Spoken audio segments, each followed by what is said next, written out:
Good morning po sa lahat ng ating mga TikTokers. Ngayon po ay nag-video ako kasi may nakita akong post patungkol doon sa ikinasal ng pastor at concern siya doon sa tanong na ang mahal naman pala ng pastor pagka nagpakasal ka. So sa amin ay libre, yun yung parang pinaka title. So gusto ko lang pong sagutin dahil ako po ay isa sa mga licensed officiating minister na binigyan ng pribilehiyo ng ating pong PSA para po magkaroon ng karapatan na magkasal. Actually, yan ang isa sa mga concern namin ng mga pastor na pinag-uusapan lahat ng mga lisensyado. Kasi kung papansinin ninyo, kung kayo po ay magpapakasal sa simbahan, let's say sa ibang relihiyon, napakamahal ng sinisingil nila, no? Pero bakit pagdating sa amin ng mga pastor, tila parang kung kinakailangan bargainin pa or kuriputin kami, tatawad pa, nakakagulat, no? Hindi namin iniisip na gumagastos. Alam niyo actually, hindi mali pala, hindi iniisip kundi iniisip namin na bakit gano'n, no? Kapagka sa pastor, parang binabarat. Pero 'pag sa ibang mga relihiyon, kung ano sabihin, go sila. Pero pagka pastor ang kakausapin, tila para bang kung alam mo yung nasa palengke ka na tinatawaran hangga't maaari. Pero kung malalaman mo yung ginastos sa kasal, daan-daan libo.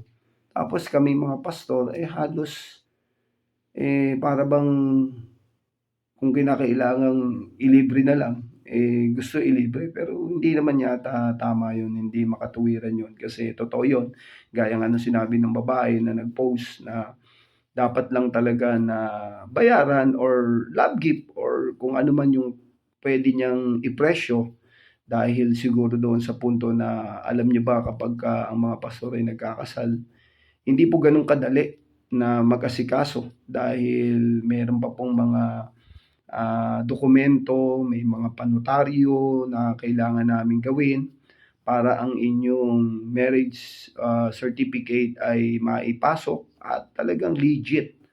Kaya kung singilin man kayo, singilin man namin kayo mga pastor ng nararapat ayon doon sa presyo or sabi nga natin love gift na pwede naming i-demand sa mga magpapakasal, hindi na dapat pang sabihin nating tumawad.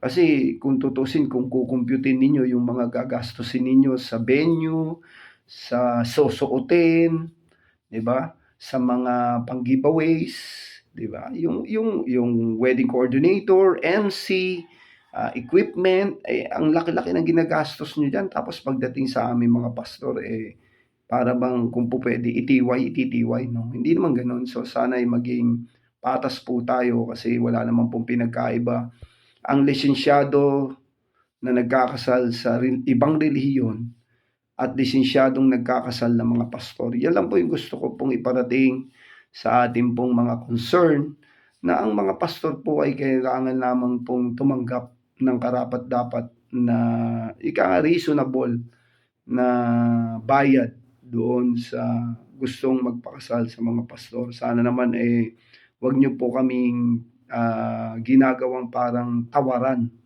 'no? At kung magsabi man kami ng presyo, pansinin ninyo 'to, tama yung sinabi ng babae, hindi matutuloy ang kasal kung wala ang mga officiating minister. Malaki ang gampanin ng mga officiating minister na binigyan ng pribilehiyo ng PSA. Totoo yun, hindi ito negosyo pero siguro naman, marapat-dapat lamang talagang sumingil ng naayon o yung sabi nga, makatuwirang presyo. Katulad ko po, ako po ay minsan na-invite na magkasal sa mga malalayong lugar at minsan, iba't ibang venue. Meron sa simbahan, meron sa tabing dagat, meron sa garden wedding, meron sa mga as in malalayo. Just imagine kung sisingilin po namin kayo ng halagang ganun lang. Isipin niyo po, pamasahe, no? Kung mamamasahe lang yung officiating minister dahil walang sasakyan at kung meron mang service, napakamahal po ng gasolina. Ang mahal din ng toll gate. At imagine niyo po yung oras kung napakalayo. Kaya nga po ako po ay nagsasabi ng diretsahan sa aking pong mga kliyente na gusto magpakasal at lalo kung napakalayo ng lugar.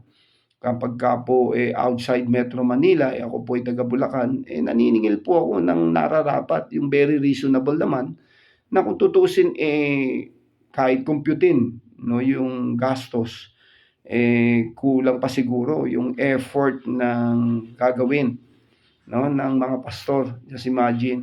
Kaya nga po yung iba kapagka ako po ang kinukuhang mag-officiate, diretsahan ko sinasabi na lalo kung halimbawa po, isang halimbawa lang ito na nagkasal po ako sa Tagaytay, eh, talagang tinanong ko, meron ba akong tutuluyan? Kasi kung ako'y manggagaling pa ng Bulacan going to Tagaytay, sa oras ng inyong kasal, baka magkaroon ng aberya, baka naman magalit kayo. So, ang ginagawa ko po, diretsahan kinakausap ko yung ikakasal ko na ikuha niyo ako ng tutulugan. Kung ang kasal ninyo ay Sabado, Friday pa lang dapat nandun ako. So, sagot ninyo yung aking tutuluyan.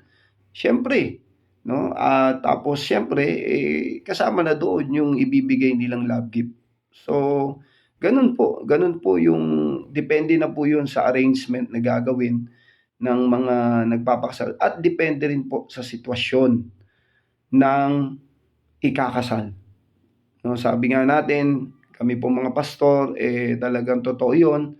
Pwede kami magkasal ng libre sapagkat ayon nga sa PSA, pribilehiyo ito pero wag nang gawing negosyo. Hindi naman po namin ginagawang negosyo ang pagkakasal. Actually, ako po napakaingat ko pong tumanggap ng mga nire-rekomenda sa akin. No, ako po bilang officiating and licensed minister ng pagkakasal, hindi ko po ginagawang negosyo ito. Kaya kung maningil man po ako, reasonably po, no? Ika nga, hindi po siya ganun kamahal, basta depende po sa lugar, sitwasyon, kakayahan ng nagpapakasal, na lalo na kapag ako po ang pinili nilang magkasal. So kaya sa mga magpapakasal diyan, no, huwag niyo naman pong isipin na kapagka pastor, ganun lang ang presyo. Isipin ninyo po, no? Kung tutuusin lang po, no, kung yung mga responsibilidad at aral na matututunan ninyo, makukuha ninyo doon sa during kasal, no, sa pag-o-officiate, marami kayong matututunan. So, hindi po siya very traditional kung hindi talagang bawat detalye, bawat bahagi ng seremonya ay talagang maintindihan ninyo yung kapahayagan kung bakit kasama yon sa ceremony. Yun yung isang bagay na pwede nating sabihin na kaming mga pastor ay malaking pagkakaiba kumpara sa ibang mga relihiyon. No? Hindi, kasi totoo po yun, masakit sa kalooban namin ng mga pastor na kapag sa ibang relihiyon kayo nagpakasal, kung maningil sila, ganun. Kasi nalalaman ko po ako po meron pong mga nakakausap at talaga nagugulat sila na minsan nga meron akong kinasal na tapos na nagulat sila na, ay ganun lang po pala sa inyo. Nagulat sila kasi sabi nga nila, kasi po nagtanong kami doon sa ibang ganun po ang singil nila kaya mas pinili po namin kayo na kasi alam po namin na meron pong pagkakaiba. Kaya nagulat sila na ganun lang, no. So ibig sabihin, ito po ay ayon po, no, sa sitwasyon, ayon po sa kakayahan, at ang mga pastor po ay dapat lamang tumanggap ng mga karapat-dapat na bayad, lalo na kung kami ang kukunin ninyong magkakasal sa inyong oras ng kasal. So, magandang umaga po sa inyong lahat at ito po ay sagot ko lamang doon sa nakakatuwang post, no, ng isang babae na talagang nagpaliwanag. Proud ako sa iyo, sis. Pagpalain ka ng Panginoon sapagkat ganun mo ipinagtanggol ang mga pastor. Kaya ako po ay nag-post para naman po i-explain kung bakit kami naniningil ng karapat-dapat at reasonable naman para sa mga ikinakasal namin. So magandang tanghali po at nawa pagpalain po tayo ng Panginoon at kung kayo man po ay nagpaplano magpakasal, sana, no, planuhin nyo rin yung pambayad ninyo sa mga pastor. God bless you all at alam kong pinagpala na po kayong lahat.